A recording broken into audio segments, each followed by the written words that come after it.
You should do No, that. you don't have that. I don't have that one. This is a separate. Okay. Okay. Cool.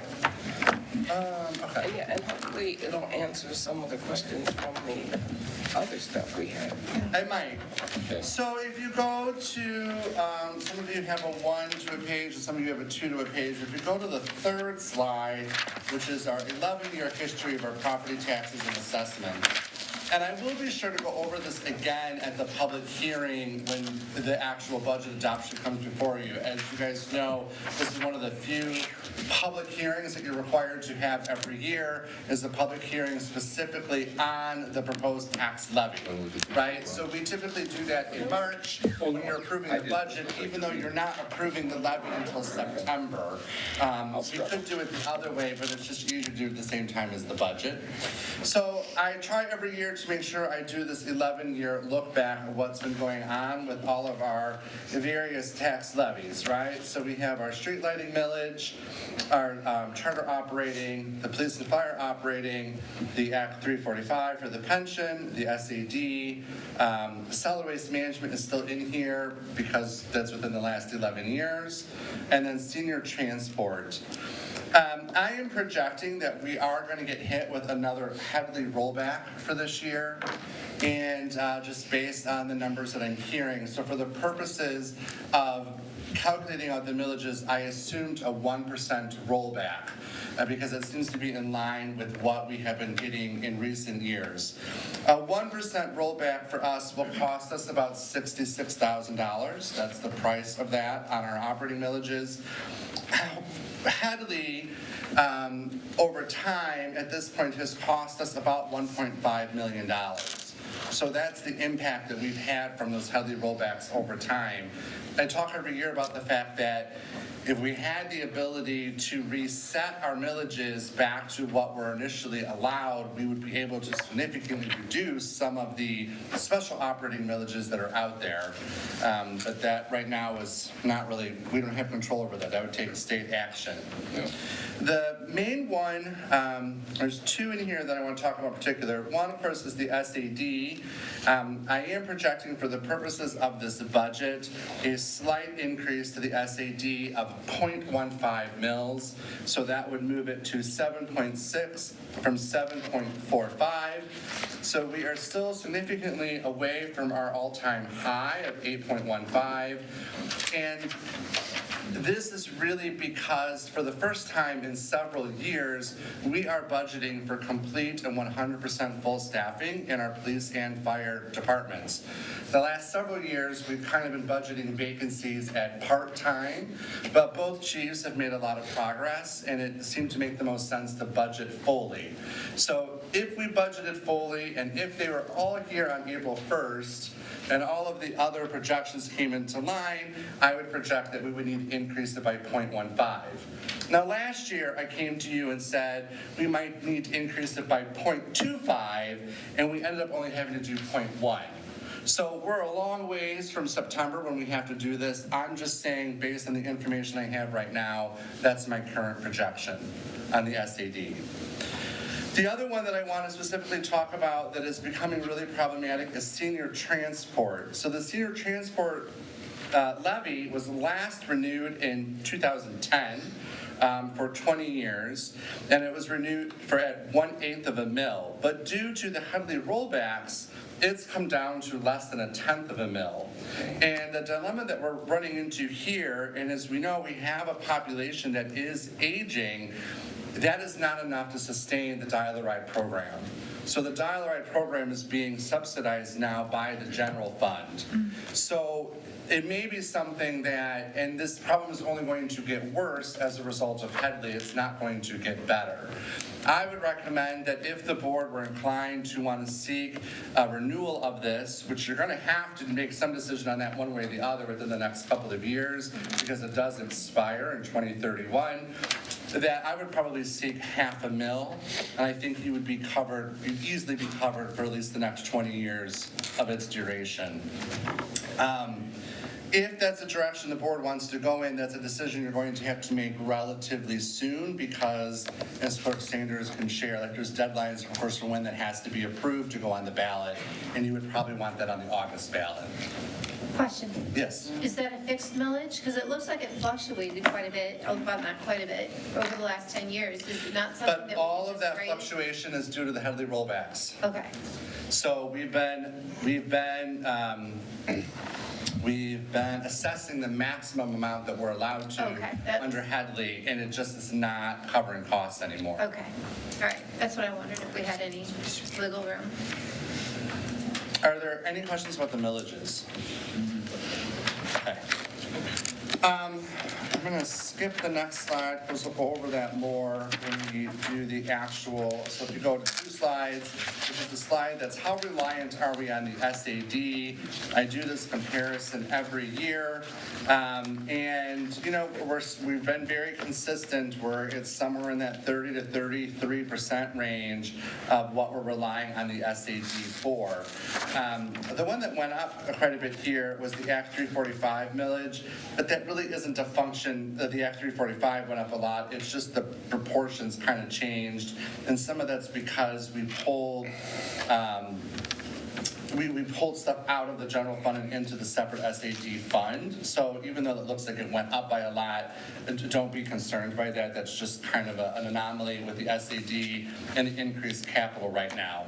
I just want to make sure that trend is remaining consistent. But about a third of the department is being paid for by the SAD, and that's been consistent. And then the next slide, which is the last slide, that's kind of about the property taxes and assessments. I always talk about just, you know, back at our peak taxable value in 2007, only 20% of the mills that we assess every year were dedicated to police and fire operations. And today, that number is 37% of the mills. So, and that is really a twofold problem. That's a problem with the fact that we've been dealing with the rollbacks, and so we've had to move more off of the charter millage and onto the specialized millages, and simply the fact that costs have exceeded the rate of inflation over time. So that's kind of where we're at. I always bring this up. It's just really important to recognize that it's 2027 and our taxable values are still nowhere near where they were in 2007. Our market values and our SEVs have far exceeded that, but our taxable values have not. We're not, based on the current rates, going to get back to the taxable value we had in 2007 for another 15 years. So that really hamstrings our ability to maneuver, because we just don't have any wiggle room in our millages between Headley and the limits on the increased taxable value overall. So that's where we're at with the millages. Any questions? Okay. So then, let's just look at the couple slides here on the general fund. I didn't really think there were any major changes. I continue to be concerned about state revenue, especially because last Friday, they released updated revenue consensus estimates and are projecting that they're going to have to revise revenues down by about $1.5 billion from the state. It's unknown yet quite how that's going to impact us. I mean, if you're not familiar, the state typically meets in May, August, and January to review the forecasting for all the sales tax revenue. And every time they meet, then they issue updated estimates of how much money they think is going to be paid back out to us. So that number is constantly moving. It's a moving target. And so like right now, when I'm doing my forecasting, right, I'm having to forecast in, December of 2025 what I think the state sales tax revenue is going to be in February of 2027. So you've got a big gap there. It just makes it difficult. I'm just concerned that we all saw the fight that happened in the state budget. Revenue sharing continues to be an issue.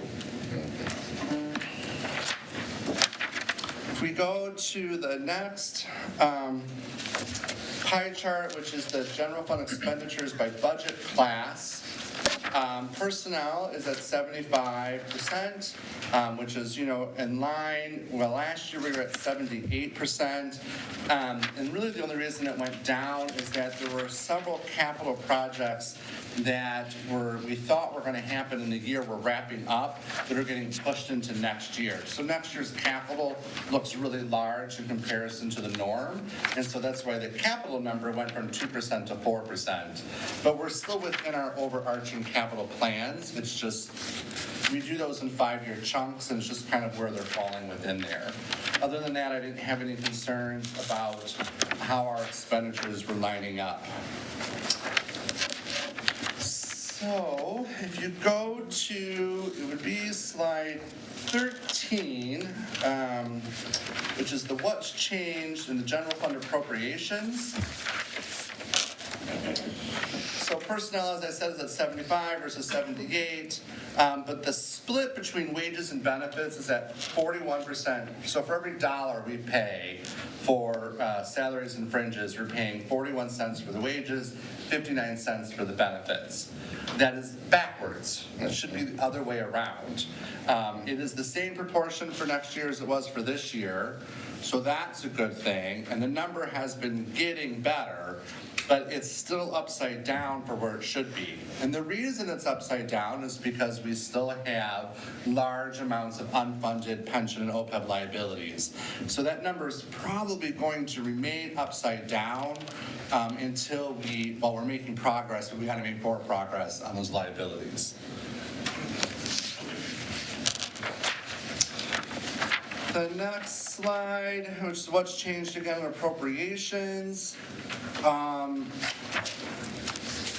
So like the pension costs themselves went up by 2.5%. That's right in line with what we wanted to do. When we've been working with the actuaries, I don't remember if Mr. Langer specifically said it when he was here, but we tried to forecast that the actuarial levy should go up by about 2.5% to 3% per year. That's our goal. So when it does do that, that means things are coming in exactly the way we thought they were going to come in. We didn't have a bunch of unexpected occurrences. So that's good. General employees, and there's just a split.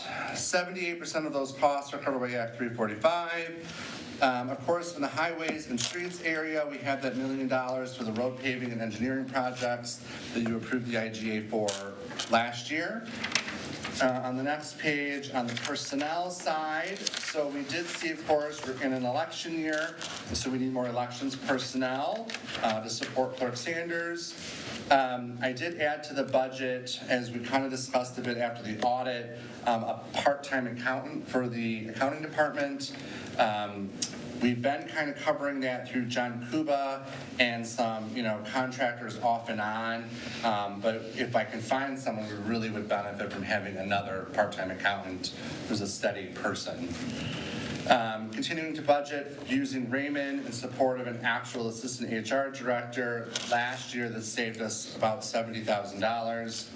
And then budgeting for increased staffing, as I said, for police and fire, and a second K-9 officer. So I know that you're swearing in a K-9 officer tonight, but I know it's the chief's goal to get to, if she has her druthers, I think she'd actually like 3. 4. Now it's going up to 4. Okay. Who gives more? So the next 2 slides are the ones that show the breakdown for the police and fire personnel departments. Their first one is police. As I mentioned, this is the first time in several years that we are budgeting for complete and full staffing, including 6 cadets. And so this is really great that we are able to do this. So this is a net increase of 1.5 people from what we budgeted last year. And then on the fire side, again, we are budgeting for full staffing with an increase by 1, and that he added a fire inspector. inspector, which is something that we've really needed in that department. If you remember, there used to be the fire marshal and either 2 or 3 inspectors, and we've gone through a good decade here where it was all relying on just the marshal, which is really not a feasible thing. So Dave Mondin has been trained and is our new fire inspector who started a couple of months ago in that role. So this does include full staffing and that additional person. So between these 2 departments, from a budgetary perspective, we've added 3 people. So that's why you saw that increase in the wages and cost for those 2 departments.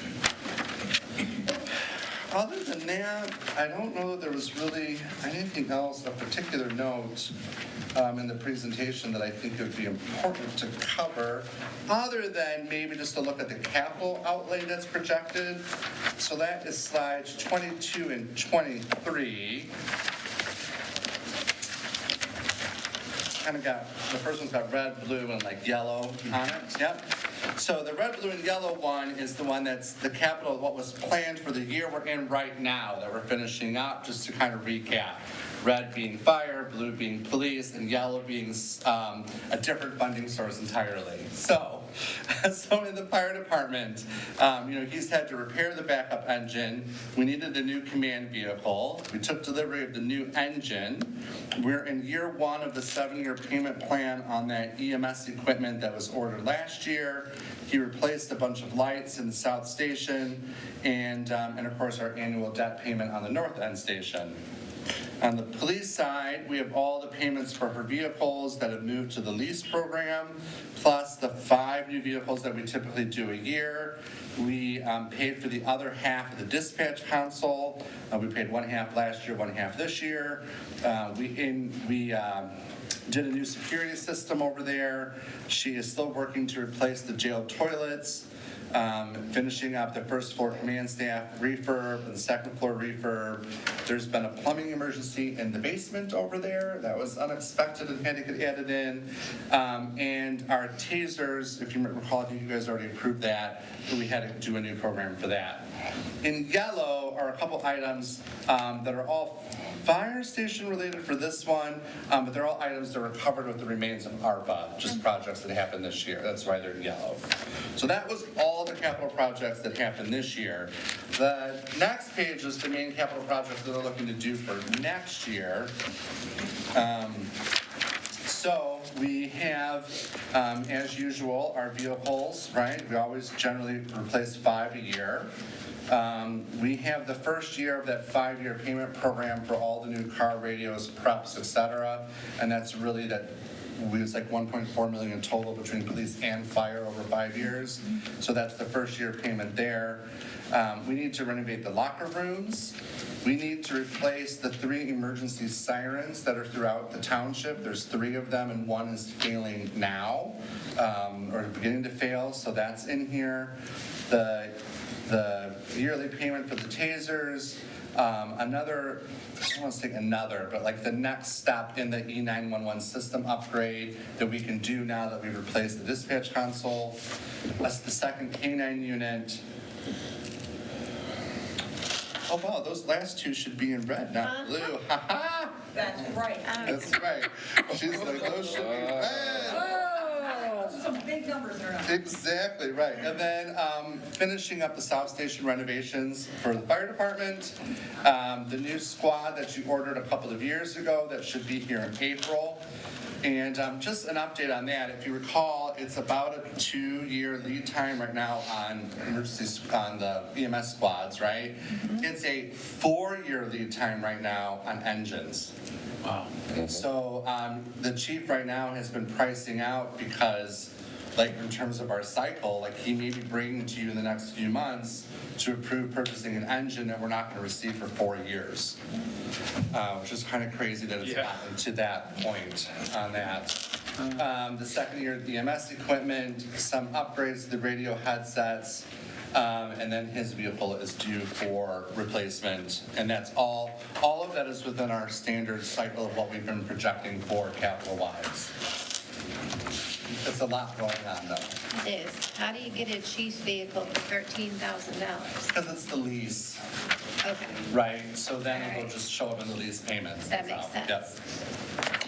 Yep. everything else that's in here is really about all the special revenue funds and the rec center and all that. So really, unless there's any particular questions about the presentation, I think we're probably just better served seeing what questions you have in general.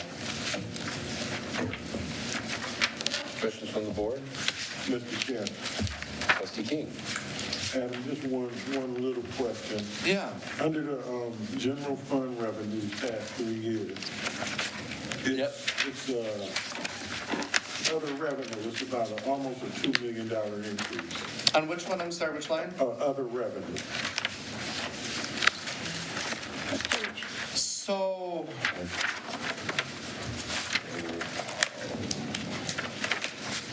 I'm trying to think about what's in that bucket. So that bucket includes, like, all the federal ARPA money showed up there. I don't know why it showed up there, not under federal What revenues. page are we looking at? Oh, sorry, it would be slide 10. Oh, okay. But all the ARPA money would show up there. I have a feeling, I'd have to go back and look to Okay. verify, but I think that's related to the federal, for some reason, the federal grants are showing there and not under federal revenue. Okay. I think that's what that is. All right, thanks. Will you check that? Yeah. Oh, thank you. Other questions from the board? To the chair. Trustee Taylor. Adam, would you look at slide 31 for Fund 402 Capital Improvement Fund? Yes. So, the two different projected balances as of March 31st, 2026. Oh, I forgot to update the one on the far right. That should say 331 and 27. Okay. And that's actual, how much we have for capital improvements? That's sitting aside, yes, right? Is any of that money currently earmarked for anything, or is that for anything? Yes and no. Right? It's always that type of a question, right? Some of the sections, like the info systems, my goal is that when we do the final upgrade for the cloud system, it's gonna cost us, I'm projecting about $500,000. So I'm trying to get to that number in that for info systems. Okay. Elections, she just has a little bit of money that's left over there, right? We had originally thought we were gonna have to add money there to buy new equipment, but she already got it, so we're good there. Okay. Building and grounds, that includes, updates that are done, like for township buildings and facilities outside of like town hall, for example. Yeah. So I don't, that's not particularly adequate for anything in particular, but just kind of if we needed to do something, we have a little bit of money there. I'm gonna skip community development. We realized a couple years ago that in the community development area, she had no way to spend any money that wasn't directly tied to the CDBG program. So if there's any other community need that comes up, she doesn't have a funding source for it. Okay. So she had asked if we could put a small amount of money aside, and that's what we started doing that there. So we put 10,000 in. This was the year we're in, is the first year where we've done that. So her budget doesn't allow for anything, any wiggle room for that kind of stuff? No, I know, I didn't realize that till she pointed that out, yeah. Okay. General government, that money is pretty much all allocated. The majority of the money that's there right now is the money that we've set aside to support the rec center operations in the first couple of years. Okay, yeah. That's also where the remaining ARPA money is, Okay, okay? yeah, And then obviously police, all of the rest are all police and fire, and that relates to their capital plans. yeah. And then the Parks and Rec, as part of the Parks and Rec master plan, they ask every year if we can set aside 50,000, so then when they get to enough money, they can do bigger items out of their capital plan. Okay, appreciate it. Thank you. So, Mr. Chair, Trustee King. that just brought up something. The remaining ARPA funds, do they have to be earmarked or used by a certain date? So I've been calling them ARPA funds, and I really shouldn't probably be calling them ARPA funds anymore. All of the funds that we had that had to be used by a certain date have been expended. Okay. This is essentially what we did a couple of years ago was that we took general operating items and paid for it with ARPA money so that took off the timeline and then set that equivalent amount of money aside. I see. So that's how we got out of it. I see, that's why I asked. Okay, great. Thank you. Adam, I thought I just saw something that said all ARPA funds had to be spent by the end of this year. You did, but that's what I'm saying, they aren't technically, they were ARPA funds. We told the feds that we spent them on police and fire operating costs, which is what we did. And then we took the general fund money that we would have spent on those police and fire costs that we paid for with ARPA and put it here. Got it, okay. To the chair. Treasurer Kavanaugh. Does this include any of the interest on the ARPA? It includes fiscal 25's interest. Fiscal 23 and 24 went into the general fund, but it includes 25's, and I'm expecting it to include 26. Thank you. Yep. Other questions from the board? To the chair. I don't know if you can answer this, because I don't know that I can answer it. So regarding the 10 licensed facilities that we have here in the township, do we get a cut of state revenue even though those aren't open yet and operating, or do they have to be open and operated for us to get a cut of that? Yes. Yes, They have to be open. Yes, they have to be open, right. I think they have to be open for 12 months. 12 months, okay, so that money wouldn't come into play till not even 2027, but 2027, 28? Yep. Okay, all right. Thank you. To the chair, Trustee Jackson. you might have answered this, but I wasn't looking at that. For general government, you're transferring out $500,000. Where's that going? That 500,000 is going to the rec center to support operations there. So if you look in the rec center budget, you'll see that transfer in. I see a transfer in of $50,000 for the wellness, parks and recreation. So this isn't, so it wouldn't be in here, because this is only 402. So the 500,000, if you then look at Fund 580, in that budget for it, you'll see the transfer in there. Okay. The 50,000 that's here is the Parks and Rec budget, the Parks budget that's still in the general fund versus the Rec Center fund. Just, okay. To the chair. Treasurer Kavanaugh. That reminds me, I went through the budget, and I saw that with the marijuana Yeah. budget, you set aside for legal. Is that going to be able to be enough, especially with what's coming up? I really don't know. Okay. I mean, I really don't know. Just, Okay. Just thought I'd ask. Fingers crossed. Yes. yeah, we hope. All right, thank you. But I'm hoping that when we get to April of 2027, I'm going to look back and tell you that, yes, my projection was exactly right. Yeah. Gold star. Okay, we'll hold our breath until then. Yes. All right, thank you. Other questions from the board? Other questions from the board? Anything from the packets themselves? You mean the Well. individual? Yeah. Yeah. Oh, yeah. Okay, let's talk about it. Fair game. We got time to talk about it, let's talk about it. How much time we got? I'm gonna have an hour. Do you have any questions from Who's going first? people out there? Trustee Jackson? Okay. Just make sure you tell us where we're at so we can get to that. Okay, I'm looking at the SAD on page 2, salaries and wages. I had a question, but I think you've answered that. Because it was a 11.2% increase, but you're saying that they're now budgeting The for additional for 1.5. Yep. Okay. And insurance went down significantly in a couple of places. So insurance is being impacted because prior to doing the hard cap, we were billing everybody using a blended rate between actives and retirees. And starting with this year, so next year will be the second year, we've separated that out into the active rate and the retiree rate. So the rate for the actives has come down as a result. So we're just calling active insurance, and then the retiree health is healthcare. Correct. So insurance is healthcare. Correct. Got it, okay. Fund 101. Back to 101. All right. 101. Okay. Okay, I'm good. Which page of 101? page 8. Okay.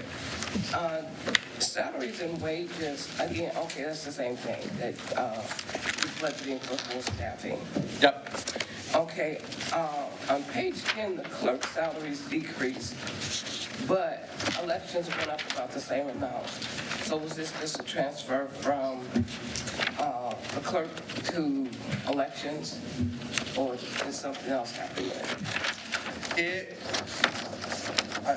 Most of it was budgeting for the election personnel. Okay, but it's moving, so did the decrease in one just be a transfer to the other? Or was there a significant increase in the clerk's office? No, it was that the prior budgets had some people going to salary and wages that should have been going to election personnel. Got it, okay. Yeah. So it's moving. It's just moving. Okay, got it. Central dispatch, again, was that's assuming Page number full 2. staffing. Full staffing. Let's just go back to full staffing. Page 57. Okay, 57, okay. And page 58, the same thing. All of these were significant increases, but due to budgeting for full staffing. Correct. Page 13, The general fund? same fund, 101. Okay. Insurance and bonds Jesus. went down 100,000. Good. Yeah, so that's what I was saying, that's just a more accurate projection. 820 is like what we pay, but then it gets allocated out to the various funds.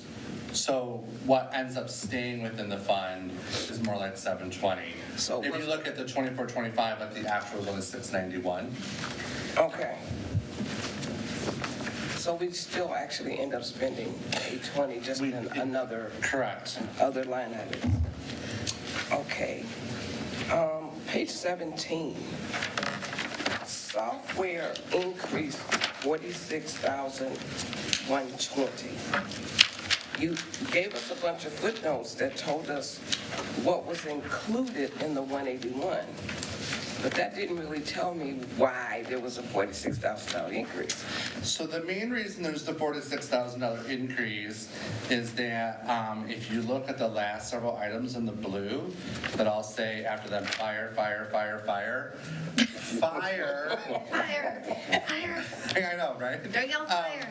But I'm very fortunate that the police chief and the fire chief are working well together, and this is more accurately projecting the software costs for both departments. So all those fire items were in the fire department before, and they And- really should have been here. Okay, so they moved, we didn't have an overall increase. No. Got it. Okay, that's all I got for that one. 103. So that's the other funds packet, page 1 of the other funds.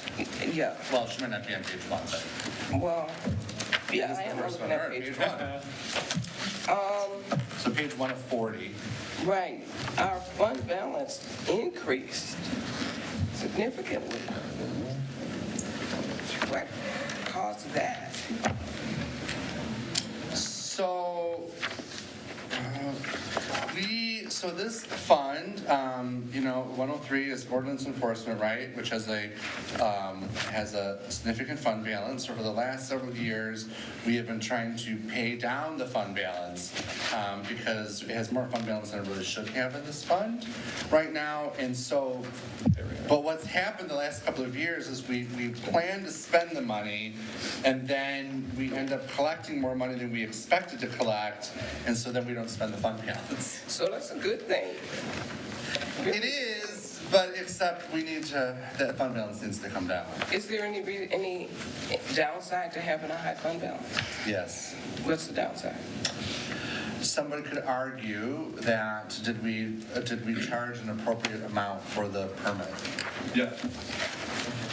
Okay. So In the let's back spend that, row. let's spend that money. Yeah, Somebody correct. coughed back there. Yeah. Yes. That's you. Okay.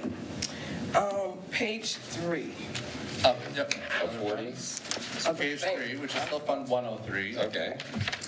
I looked up GASB 87, but I don't understand how you apply it. I see some lease expenses for like over 200,000. And then in other places, I see rent expense. So can you explain in layman's terms, how GASB 87 is affecting what we do?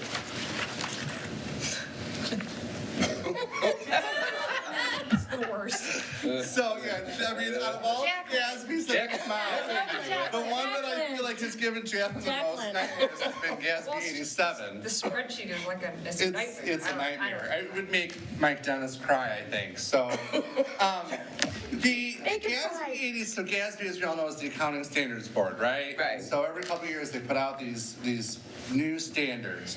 One of them is about leases, and it's specifically about items that have a value that you're leasing over time. For us, the main thing that goes into this is that we lease all of our vehicles. Okay? So what used to happen, and I'm way bringing this down, and this is, and an accountant would be like, I can't believe that's how you described it, but I think they'll get it this way, that's why I'm gonna do it this way. Used to be, we'd spend the capital, they would depreciate part of it, right? You see the Right. depreciation expense, and then you'd see the expense come off of the income statement as it got moved to depreciation. This is kind of doing a similar thing, where instead of posting into the capital lines, it posts into the GASB posting to fit that standard. So it's kind of this weird combination of the depreciation and the capital expense. So when we budget, we still budget for it over in capital. But when the auditors and Jacqueline do their thing, it gets moved out of capital and into the GASB posting. Now that, Then the next thing that makes it more complicated is, are you talking about the general fund, a special revenue fund, an enterprise fund? Because they each have different rules for how it gets posted based on the type of fund it is. But that's the nutshell. okay, so what determines what's a rent expense? You explain the leases. How does something get a GASB entry for rent? Rent, it's just another term for the lease. You're paying, she could have just called it The GASB lease. 87, she just wrote rent. Rent, okay, You're so you're there, renting it through your lease payments in that Okay. context. okay. There's the cell towers too. If cell towers, we have that, yeah, I mean, You like, might see those, and they might. we have it for some of the higher end software. No, it's just cell towers in the vehicle. Those all the software got excluded, but yeah, They're too low. okay. They didn't cross the threshold. Whatever. Okay. They had rules that. Page 12. The OPEB liability reduction of $769,000. Again, good news, but is it because we totally arranged things so that the liability is less, or is this due to us paying down that liability? Yes and yes. Combination. Yeah, again, so Fund 249, the construction code fund, right? This is really a business that the township runs. It does not provide a governmental service. So it has to post the pension and OPEB liabilities in a different way than you see it in the other funds. And so that's why, like, the posting pops out at you because it has a different rule applied. And in this case, when we get the actuarial valuations back, our overarching liability went down, and the portion of it that went down that was applied to this fund is that credit of $769,000. Okay. I'm done. Okay. Other questions about the budget? Through the chair. Treasurer Kavanaugh. I'm ready. First, Which packet first? General fund first? 101. Okay, general fund first. and first of all, just let me start with the question to Jacqueline. You know, I brought up that last line item in my budget. Was that taken off? Because as I could see, it wasn't. It's not changed, but she's got the, I've got vehicle maintenance and I don't have a vehicle. I think So it's just, FYI. Oh, okay. I'll take the money, but no, yeah, we'll fix it. Okay. just wanted to make sure. I didn't that want to was- change the one we had at all, Oh, okay, all right, okay. but I did know it. Just wanted people to know. All right, my question, okay, is, it starts on 87 of 91, Okay, and, okay. and what I see here is that you moved the MOK to community promotions, correct? Yes. Would that be the one that's on page, well, it starts on page 12. Is that the 219-88-00000? No, it's page 91. Oh. The 6,000. Yeah, which, this whole little budget here, right, is kind of an in and out depending on just what kind of Yeah. contributions we get. Like, we're not really trying to spend money per se. It's more having a place to put the donations and the expense. We just were finding, or Teresa was finding when she was originally doing this, like, why are we putting it here? It just makes more sense to be at the other events. That was Okay. all. So it's just movement of in and out. Yep. Okay, all right. I guess that pretty much wraps it up. I don't have a whole lot of questions. But let's go back to page 13, which it has, under the community promotions, it has, the supervisor has the 5,000 for special projects. Why wouldn't that be included in the special events expense? Why is it separate? That 5,000 is the supervisor has asked, and he's asked for that every year. Yeah. He's never spent it, but he's asked for it every year. Is that if he wanted to do some sort of mailing or sending promotion to the homes outside of the 2 brochures that Leisure Services Right. does, that we have a place to expense it. But what, okay. I mean, because even the special events expense is under the community promotion, so why would it be separated out even though it would be in there? Just because it's under him directly, wouldn't it be executive? Or, Because, I'm trying to make sure I'm following your question here. I mean, it is under community The items that promotion, are which in is the the reach community out. promotions back on page 91, right, is really targeted specifically kind of to the people who attend that event. Okay. The items that are in general government here are really things that we might do that might benefit everybody. Okay. Like the brochure goes Confined. to every home. Okay. So what the supervisor has in mind that he might do at some point is something that would go to every resident. Okay. All right, okay, thank you. I think that's it. Hey, 'cause I'm ready to flip more. No, that was pretty much the breakdown. Okay, no, I'm good, thank you. I think Other questions from the board?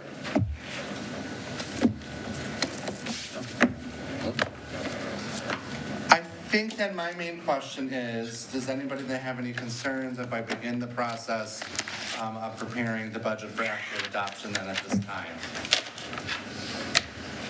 Okay, so just, remind, I'll work with Rachel as usual, the deputy clerk, we have to post that we're gonna do the public hearing. It's gotta be available for a couple of weeks. I'll prepare the budget book. The budget book is formatted differently than this is, right? And then I believe it's the last slide of the presentation. I have scheduled that I'm going to come to you at the March 10th meeting to actually approve the budget. Yep, there. March 10th, yep. Okay? Well, thank you all very much. Oh, thank you. Thank you. Great job, great job. Anything else to come before the board to do with the budget? Hearing none, this meeting's adjourned.